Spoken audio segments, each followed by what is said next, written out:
കേരളത്തിൽ നാളെ election start ചെയ്യുക എന്ന് പറഞ്ഞാൽ നാളത്തെ ദിവസം നിങ്ങൾക്ക് പൊന്നിൻ്റെ വിലയാണ്. കഴിഞ്ഞ ഒരാഴ്ചയായിട്ട് കേരളത്തിൽ ഫുൾ ഇലക്ഷൻ ക്യാമ്പയിന് ഫേമസ് ആയിട്ടുള്ള പാട്ടുകൾ വെച്ച് പാരഡി ഉണ്ടാക്കി മറ്റു പാർട്ടികളെ കളിയാക്കുക, അല്ലെങ്കിൽ വളരെ ബേസിക് ആയിട്ടുള്ള എന്തെങ്കിലും കാര്യങ്ങൾ അവർ ചെയ്തിട്ടുണ്ടെങ്കിൽ അത് വെച്ച് നമ്മൾ അടിപൊളിയാണെന്ന് കാണിക്കുക. കൂടുതൽ ക്യാമ്പയിനുകളിലും ഞാൻ ഇതാണ് കേട്ടിട്ടുള്ളത്. നിങ്ങളൊരാൾക്ക് വോട്ട് ചെയ്യാൻ തീരുമാനിക്കുമ്പം ഇതിൻ്റെ മുമ്പത്തെ അവരുടെ പ്രോമിസുകൾ ഓർക്കണം.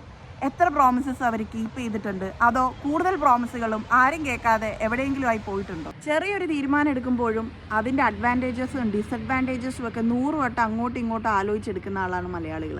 ഒരു ഇലക്ഷൻ്റെ കാര്യം വരുമ്പോഴും അത് കാണിക്കണം. നമ്മൾ ഒരു ലിസ്റ്റ് ഉണ്ടാക്കി ഇവരൊക്കെ ആ സീറ്റിൽ ഇരിക്കാൻ വർത്തിയാണോ നമ്മൾ ചിന്തിക്കണം. നമ്മൾ സെലക്ട് ചെയ്യുന്ന ലീഡറിന് അത് ചെയ്യാനുള്ള കപ്പാസിറ്റി ഉണ്ടോ എന്ന് ആലോചിക്കണം. നിങ്ങളുടെ വോട്ടിൻ്റെ തീരുമാനങ്ങൾ റിലീജിയൻ്റെയോ കാസ്റ്റിൻ്റെയോ പേരിലൊന്നും ആയിരിക്കരുത്, അവരുടെ സർവീസുകളുടെ പേരിലായിരിക്കണം.